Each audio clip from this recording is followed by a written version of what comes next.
ಈಗ 25ಕ್ಕೆ ಹೆಣ್ಮಕ್ಳು ಮದುವೆ ಮಾಡ್ಕೊಳ್ತಿಲ್ಲ.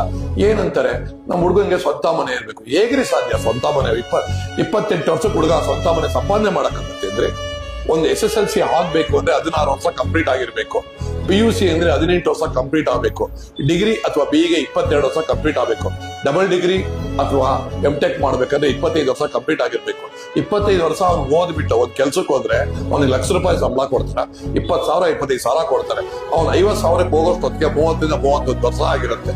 ಹೆಂಗ್ ಸಂಪಾದನೆ ಮಾಡ್ತಾನೆ? ಆಸ್ತಿ ಸಂಪಾದನೆ ಮಾಡ್ಬೇಕಾದ್ದು, ಸ್ವಂತ ಮನೆ ಸಂಪಾದನೆ ಮಾಡ್ಬೇಕಾದ್ದು ಹುಡುಗನ ತಂದೆ ತಾಯಿ ಕರ್ತವ್ಯ. ಅವ್ರಿಗೂ ಕರ್ತವ್ಯಗಳಿರುತ್ತೆ. ಆ ಹುಡುಗನ ತಂದೆ ತಾಯಿಗೂ ಅಣ್ಣ ತಮ್ಮ ಅಕ್ಕ ತಂಗಿರು ಇರ್ತಾರೆ, ಅವ್ರಿಗೆಲ್ಲ ಮದುವೆ ಮಾಡ್ಬೇಕಾಗತ್ತೆ. ಅಂದ್ರೆ ಬೆಂಗಳೂರಲ್ಲಿ ನಾವು ಸುಮಾರು 1,70,00,000 ಜನಸಂಖ್ಯೆ ಇದೀವಿ. 1,70,00,000 ಮನೆಗಳಿದೆಯಾ ಇಲ್ಲಿ ಬೆಂಗಳೂರಲ್ಲಿ? ಎಲ್ಲರೂ ಸ್ವಂತ ಮನೆಯಲ್ಲೇ ಇದೀವ? ಯಾರು ಬಾಡಿಗೆ ಮನೆಯಲ್ಲೇ ಇಲ್ವಾ? ಹೌದು, ನಮ್ಮ ತಂದೆ ತಾಯಿ ತಾತ ಅಜ್ಜಿರು ಎಲ್ಲರೂ ಸ್ವಂತ ಮನೆಯಲ್ಲೇ ಇದ್ರ?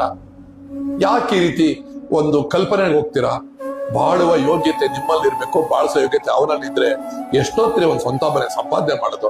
ಇಬ್ಬರು ಸಂಪಾದನೆ ಮಾಡಿದ್ರೆ ಒಬ್ಬರ ಸಂಪಾದನೆಯಲ್ಲಿ ಜೀವನ ಮಾಡ್ಕೊಂಡು ಮತ್ತೊಬ್ಬರ ಸಂಪಾದನೆ ಉಳಿಸ್ಕೊಂಡು ಒಂದ್ ಸೈಟೋ ಮನೆನೋ ಮಾಡ್ಕೋಬಹುದಲ್ವಾ?